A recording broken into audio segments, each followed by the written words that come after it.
வணக்கம். ஜோதிடர் சேலம் உமாராணி. இன்றைய பதிவு இன்னைக்கு பார்க்கக்கூடிய பதிவு என்ன அப்படின்னா, நாகப்பஞ்சமி சர்ப்பதோஷ நிவர்த்தி பரிகாரம் செய்யக்கூடிய நாளை பற்றி பார்க்கலாங்க. அதாவது என்ன அப்படின்னா, இந்த வருடம் பாருங்க, நாகப்பஞ்சமி வருது. அது என்ன நாள், என்ன மாதிரி செய்யணும், அதெல்லாம் விரிவாக இந்த பதிவில் நான் சொல்கிறேங்க.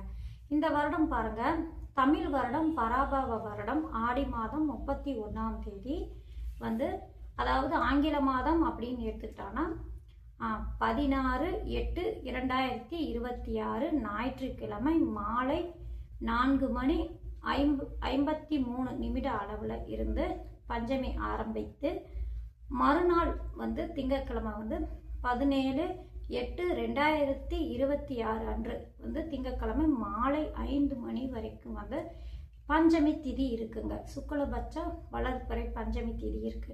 இந்த பஞ்சமி திதி நாக பஞ்சமியை வழிபடக்கூடிய அமைப்பு. இந்த அமைப்புல பாருங்க, இந்த நாக தோஷத்தில் இருக்கிறவங்களுக்கு நாக தோஷத்தில் இருக்கிறவங்களுக்கு பரிகாரம் செய்யக்கூடிய உகந்த நாள் அப்படின்னு சொல்லப்படுறாங்க. சரிங்களா? எந்த மாதிரி கிரக அமைப்பு இருக்கிறவங்கெல்லாம் பரிகாரம் செய்யணும், அது என்ன மாதிரி பரிகாரம் செய்யணும் எல்லாம் விரிவாக இந்த பதிவில் பார்க்கலாங்க.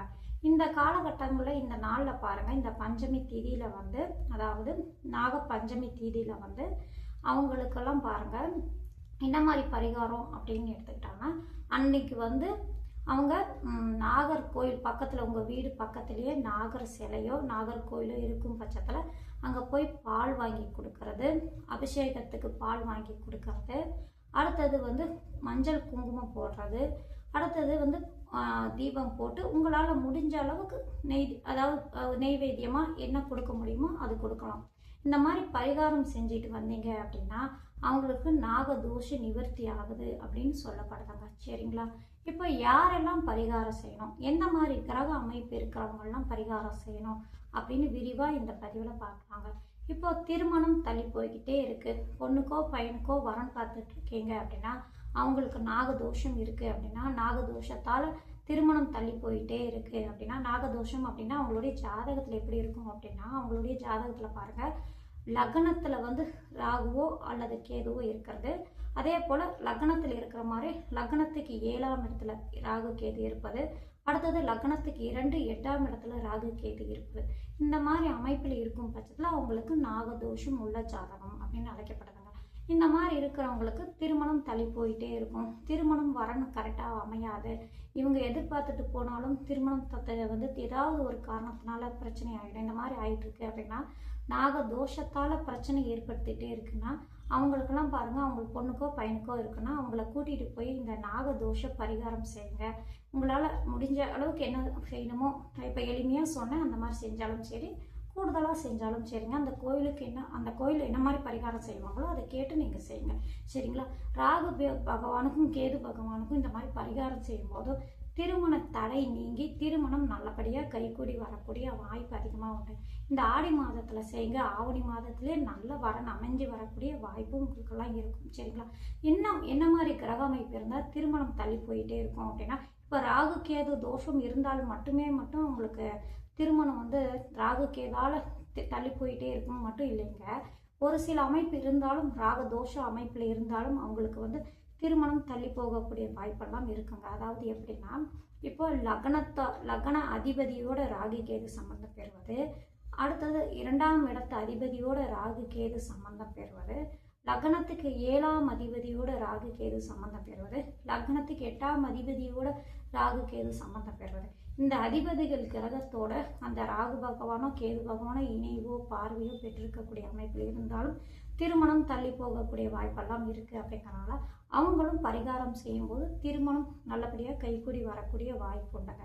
அது மட்டும் இல்லைங்க, இப்போ ஆணாக இருக்கும்போது பாருங்கள், அவங்களுடைய ஜாதகத்தில் சுக்கிர பகவான் கலஸ்தரக்காரகனாக வரக்கூடிய அமைப்பு. அப்படிங்கிறாங்கள சுக்கிர பகவானோட ராகு கேது சம்பந்தம் பெற்றிருந்தாலும் திருமணம் தள்ளி போகக்கூடிய வாய்ப்பு அதிகமாக இருக்கும்.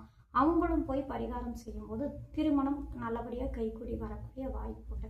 அதே போல் பெண்களுடைய ஜாதகத்தில் பாருங்கள், செவ்வாய் பகவான் கலஸ்தரக்காரகராக வரக்கூடிய அமைப்பு. அப்படிங்கிறதுனால அந்த செவ்வாயோட ராகு கேது இணைவு பார்வை சம்பந்தம் பெறும்போது இருக்குது அப்படின்னா அவங்களுக்கும் திருமணம் தள்ளி போயிட்டே இருக்குன்னா அவங்களும் போய் பரிகாரம் செய்ய. நல்லபடியாக திருமணம் தடை, இந்த மாதிரி நாகதோஷ தடை நிவர்த்தி, அதாவது தோஷம் நிவர்த்தி ஆகி அவங்களுக்கு திருமணம் நல்லபடியாக கைகூடி வரக்கூடிய வாய்ப்பு அதிகமாக உண்டு. சரிங்களா? அடுத்தது அப்படின்னு எடுத்துட்டா புத்திர தடை ஏற்படுத்திகிட்டே இருக்குது. நாகதோஷத்தால் புத்திர தடை ஏற்படுத்திகிட்டே இருக்குது. திருமணம் ஆகி 2 வருஷம் ஆச்சு, 5 வருஷம் ஆச்சு, 10 வருஷம் ஆச்சு, இன்னும் வந்து எங்களுக்கு புத்திர பாக்கியம் கிடைக்கலப்பா, எப்போ புத்திர பாக்கியம் கிடைக்குதுன்னு தெரியல, தோஷப்பரி இந்த மாதிரி பிரச்சனை இருக்குது, அந்த மாதிரி இருக்குது அப்படின்னா அவங்களும் போய் இந்த நாக சஷ்டி, அதாவது நாக பஞ்சமி அன்னைக்கு போய் நீங்கள் வந்து பரிகாரம் செய்யுங்க. புத்திர பாக்கியம் கிடைக்கக்கூடிய வாய்ப்பு அதிகமாக இருக்கும். அவங்களுக்கு என்ன மாதிரி கிரக அமைப்பு இருக்கும் அப்படின்னா, அவங்களுடைய ஜாதகத்தில் பாருங்கள், லக்னத்துக்கு 5ஆம் இடத்தில் ராகு கேது இருப்பது, அல்லது 5ஆம் அதிபதியோட ராகு கேது சம்பந்தம் பெற்று இருப்பது, அல்லது காரகரான குரு பகவானோட ராகு பகவான் வந்து இணைவோ பார்வையோ இந்த மாதிரி அமைப்பில் சம்பந்தம் பெற்று இருப்பது, இந்த மாதிரி அமைப்பில் இருக்கும்போது அவங்களுக்கு புத்திர பாக்கியம் வந்து தள்ளி போயிட்டே இருக்கும். புத்திர பாக்கியம் வந்து தாமதம் ஏற்படுத்திகிட்டே இருக்குது. இந்த மாதிரி இருக்குது அப்படின்னா அவங்களெல்லாம் போய் இந்த நாக பஞ்சமி அன்னைக்கு போய் ராகு பகவானை வழிபாடு பண்ணுங்க. அவங்க வந்து என்ன பரிகாரம் செய்யணும்னு சொல்கிறாங்களோ அதை செஞ்சு நிவர்த்தி செய்யுங்க. புத்திர பாக்கியம் சீக்கிரமாக உங்களுக்கு நிவர்த்தி ஆகி புத்திர பாக்கியம் கிடைக்கக்கூடிய வாய்ப்பு அதிகமாக இருக்கும். சரிங்களா? அடுத்தது வந்து தொழிலில் வந்து பிரச்சனை ஏற்படுத்துது ராகு பகவான் பாருங்கள். தொழில் ஸ்தானமான 10ஆம் இடத்துல ராகுவோ கேதுவோ அமர்ந்திருந்து அந்த சம்மந்தப்பட்ட திசைகள் நடந்துட்டு இருந்தால் வந்து சொந்த தொழில் செய்கிறாங்க அப்படின்னா அந்த தொழிலில் வளர்ச்சி இல்லாமல் இருப்பது, நஷ்டம் ஏற்படுத்திகிட்டே இருக்கிறது, ஏதாவது ஒரு சங்கடம் தொழிலில் இருந்துக்கிட்டே இருக்குது அப்படின்னா, இப்போ 10ஆம் இடத்தோட 10ஆம் அதிபதியோட ராகு சம்மந்தப்பட்டு பிரச்சனை ஏதாவது நடந்துட்டுருக்கு அப்படின்னா அவங்களும் போய் இந்த நாக பஞ்சமி அன்னைக்கு போய் நாகதோஷ நிவர்த்தி பரிகாரம் செஞ்சு செய்யுங்க. தொழிலில் நல்லா வளர்ச்சி இருக்கும், தொழிலில் லாபம் கிடைக்கக்கூடிய வாய்ப்பெல்லாம் இருக்குங்க. சரிங்களா? இந்த வருடம் பாருங்கள், நாக பஞ்சமி அன்னைக்கு இந்த மாதிரி பிரச்சனைகள் சங்கடங்கள் இருக்கிறவங்க எல்லாருமே போய் இந்த காலகட்டங்களில் நீங்கள் ராகு பகவானுக்கும் கேது பகவானுக்கும் வந்து பால் வாங்கி கொடுக்கறது, அபிஷேகத்துக்கு மஞ்சள் குங்குமம் போடுறது, தீபம் போடுறது, அங்கே நெய்வேத்தியம் உங்களால் என்ன முடியுமோ, எத்தனை பேருக்கு கொடுக்க முடியுமோ அந்த நெய்வேத்தியம் செய்கிறது, இந்த மாதிரி பரிகாரம் செஞ்சுட்டு வாங்க. நிச்சயமாக உங்களுக்கு வந்து நல்ல பலன் அந்த ராகு கேது பகவான் வந்து நிவர்த்தி, தோஷத்திலிருந்து நிவர்த்தியாகி உங்களுக்கு உண்டான நல்ல பலன்கள் கண்டிப்பாக இந்த ராகு பகவானும் கேது பகவானும் தரக்கூடிய வாய்ப்பு உண்டு அப்படின்னு சொல்லப்பட்டிருக்குங்க. இந்த ராகு கேது பரிகாரம் இந்த காலகட்டங்களில் நீங்கள் செய்யுங்க. கண்டிப்பாக உங்களுக்கு நல்ல பலனே அதிகமாக இந்த ராகு பகவானும் கேது பகவானும் தரக்கூடிய வாய்ப்பு உண்டு. சரிங்களா? நன்றி, வணக்கம்.